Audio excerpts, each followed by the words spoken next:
Brought to you by CHM, a biblically based alternative to health insurance. Learn more at chministries.org/budget. I've noticed you guys have had a few day traders on the show, and I figure you could help me with my personal addiction. I'd like to say that I'm just smart enough to understand markets, but just stupid enough to think that I can make money doing it. Based on your tone, it sounds like you have not made money doing it, or you at least have lost money since then. So I started investing about 5 years ago, and it's been a slow trickle stream of trying my best to learn markets, get in and out, and pay for courses even. Well, when you say, let's make sure we're clear. Investing is a very different game. What you've been doing is gambling and speculation. It would be very difficult for me to argue with you. Okay. I'm not trying to dog on you. I just want to make it clear for everyone listening because they think, like you, that, hey, I'm investing. Dave says investing is good. This is very different. When you were timing the markets within a day, which is what day trading is, getting in and out, speculating on what stocks are going to go up or down, there's a lot of risk there, and it sounds like you bought into some courses. Have you done like the prop firm game where you pay to go through a test?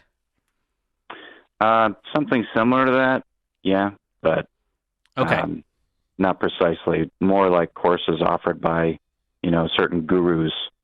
I won't bother naming who they are, but I'd say the core of the issue is that as much as I love paying off debt and the idea of paying it off, when I get started paying it off, I always have this thought, well, if I just took this money I'm going to use to pay this credit card and invested it, I could probably double it.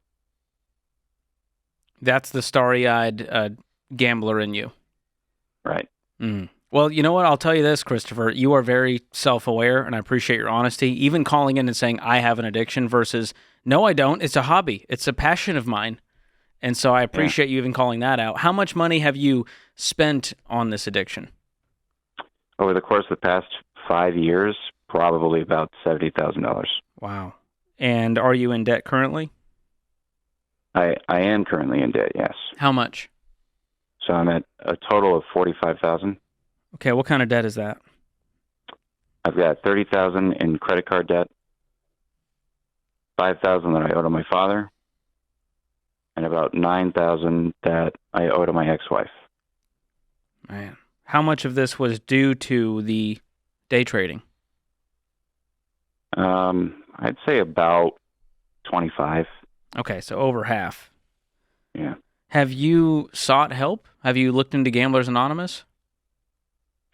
I haven't.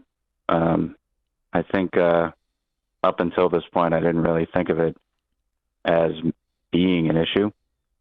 What caused the turn? Let me ask you a question. Have you struggled with gambling on other things? Oh, no. No sports betting, nothing. Yeah, I despise that stuff.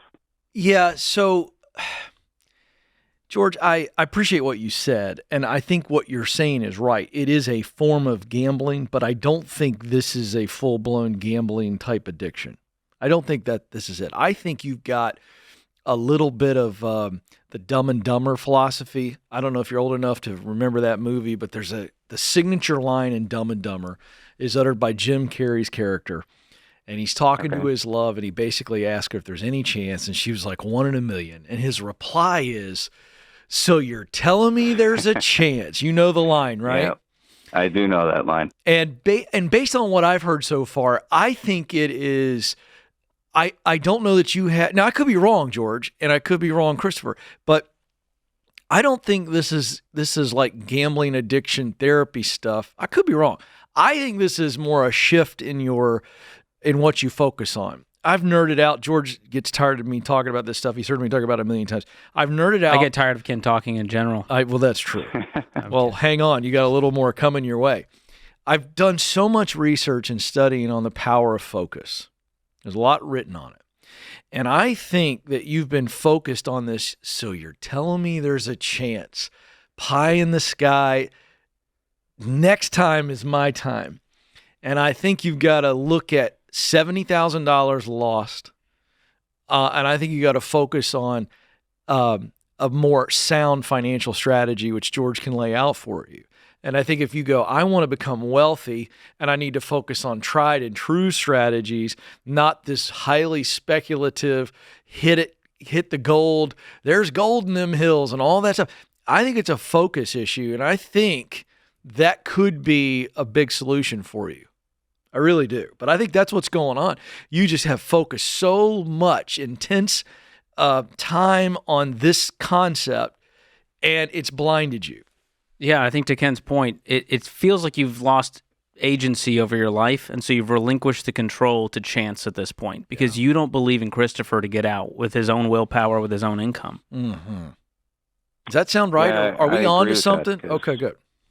So what are you making? What are you doing for work? It is. So I work in environmental. Okay. But what do you make doing that? Lots of overtime, so I'm up at about $135,000 right now. Wow.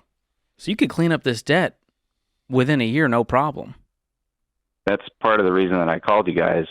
There's a certain day last week when I lost $2,500 in about 30 seconds that I was like, if I had applied Dave's method starting a year ago, I would probably be out of debt today. Yep.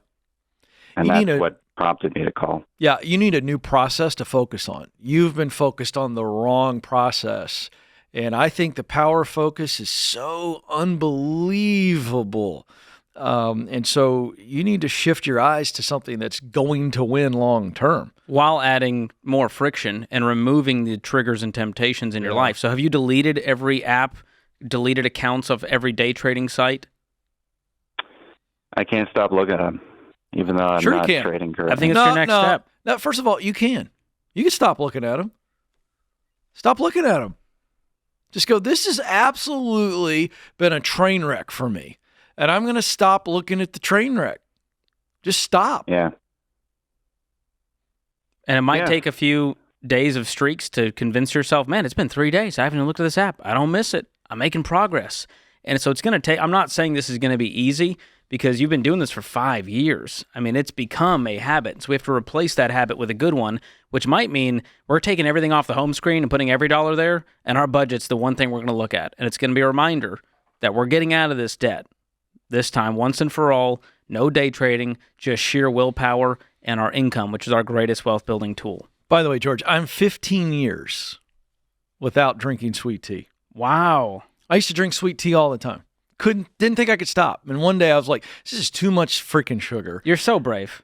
I don't say it enough, Ken. I'm You're just so saying. courageous. I don't like when somebody says, I can't stop. CHM isn't health insurance. It's a health cost-sharing ministry. Check it out for yourself at chministries.org/budget.